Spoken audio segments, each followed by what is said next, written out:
Hello everyone. Welcome to our lesson on understanding ratios. I'm Teacher Bob, and today we're going to explore what ratios are and how to use them. I promise to make this as fun and engaging as possible, so let's get started.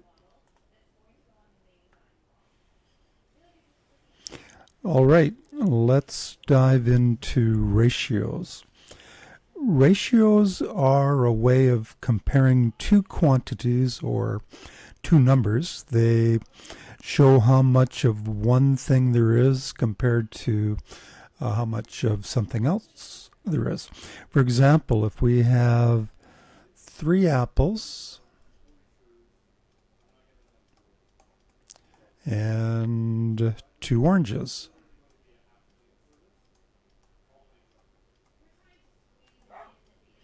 the ratio of apples to oranges would be 3 to 2.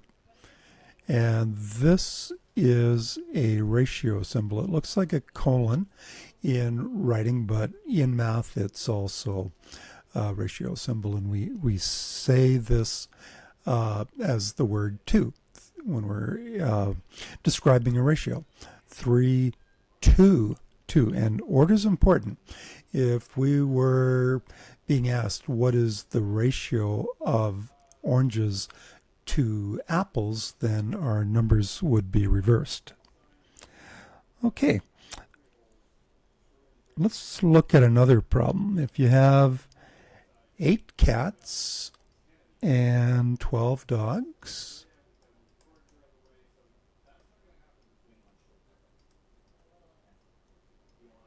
what would the ratio of cats to dogs be? Well, if you listen to the question, you're being asked in order. It's cats to dogs. So the first number is going to be the cats. So our ratio is 8 to 12. Now, if you're being asked to simplify a ratio, it would be like simplifying a fraction.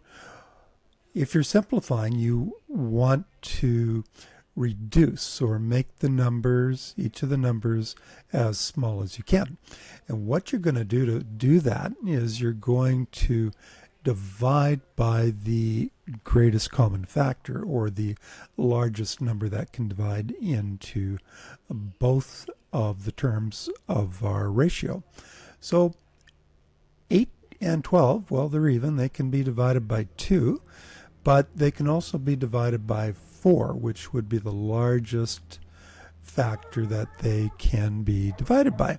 So we're going to divide the first number by 4 and the second number by 4 to simplify this ratio, and that then becomes 2 to 3. So it's always a good idea to simplify your answers. If you're being asked to simplify, that's what you do. You divide. And both terms are like jealous best friends or jealous siblings, perhaps, and they both want to be treated the same. So in order to maintain that proportion between them, you need to do the same thing to each. And all you can do to fractions and ratios are to divide and multiply. So if we wanted to know if we had 24 dogs, well, we'd have to times, and if we had 24 dogs, based on the ratio of 8 to 12, we'd have to times 12 by 2, but we'd also have to times the number of cats by 2 as well. So we're going to get 16 to 24 as our new ratio. So you can divide or multiply. Simplifying, you need to divide. All right, let's solve another problem here. If you had 9 red marbles and let's say you had 15 green marbles, what would the ratio of red to green be? Well, we can write this out as 9 to 15 using our ratio symbol. Is this simplified? Well, no, it's not, because we can divide both sides by 3. So if we divide, you have to do this to both terms. So if we divide 9 by 3, we get 3. And 15 divided by 3, we get 5. So the ratio of 9 to 15 reduced or simplified becomes 3 to 5.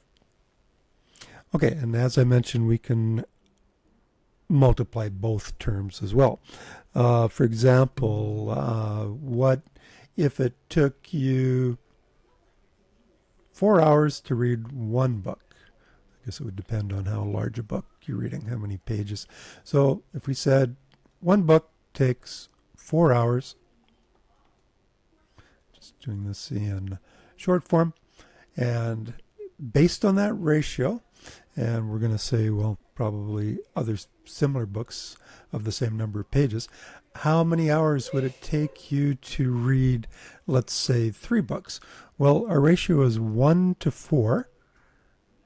And if we wanted to make this into 3 books, well, we can change this ratio to, well, where the books are, the 1 can become a 3. And what do we do to 1 to make a 3? Well, we times it by 3. So that means we have to times the 4 by 3 as well. And 4 times 3 is equal to 12. So we can do some math problems in proportion as well. So if one book takes 4 hours to read, then it's going to take 12 hours to read 3 books. This is assuming that I think we're going to be reading at the same rate, probably. So we're probably assuming that these are about the same size books. Okay, so ratios can be written as with this symbol here. It looks like a colon in math. This means 2. It's a ratio. We can also write it a ratio where it looks like a fraction. So if I was to, let's go to this question about the books here. And one book in 4 hours. So we can write this ratio as 1 to 4.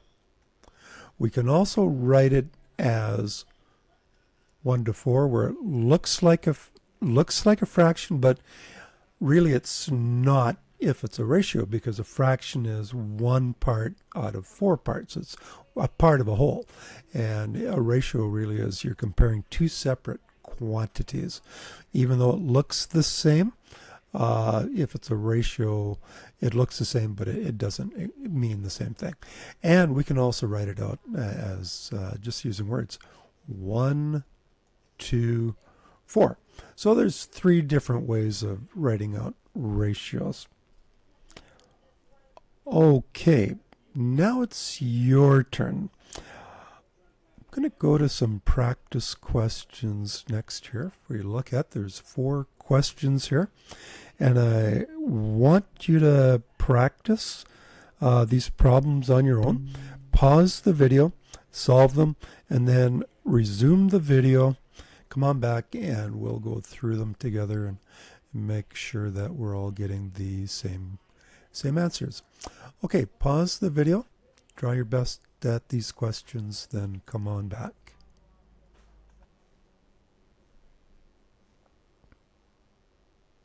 All right, welcome back.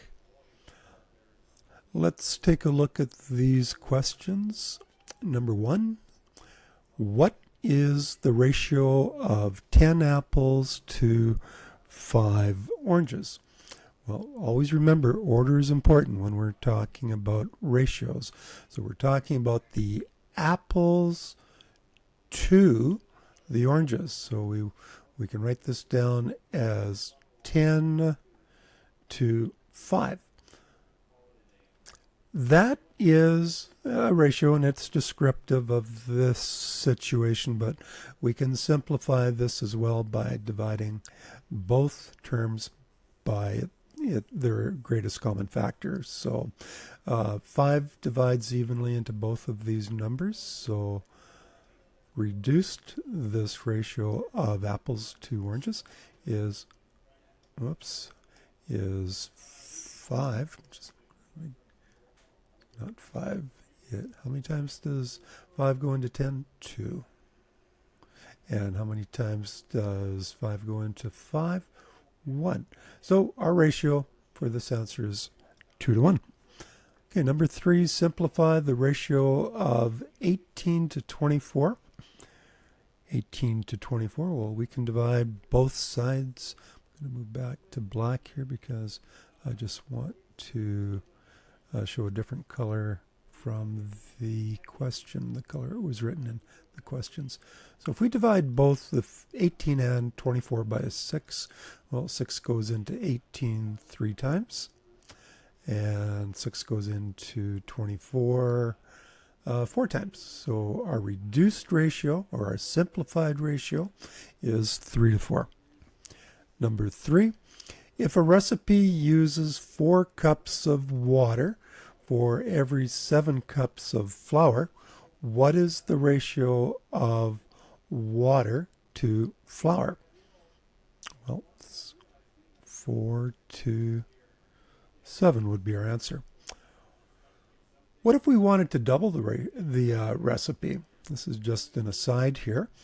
And if we wanted to double it, this is where these ratios come in handy too in real life.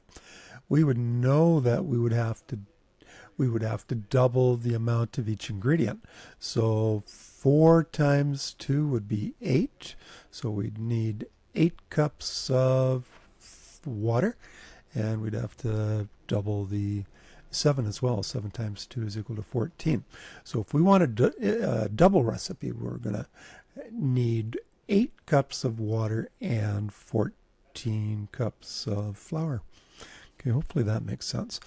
And number 4, what is the simplified ratio of 15 cats to 20 dogs?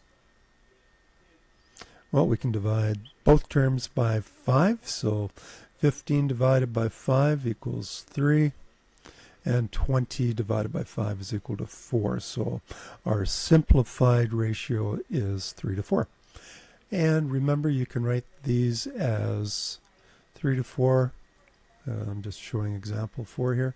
Or 3 to 4. They're all correct. This way, or this way. Just different ways of writing a ratio up. All right. That's a wrap. Great work, everyone. If you're having any problems with any of the material, take a look at the lesson, the video again. Try your best with the worksheet questions. If you're still having problems, get in touch with me, and I'll be happy to help you.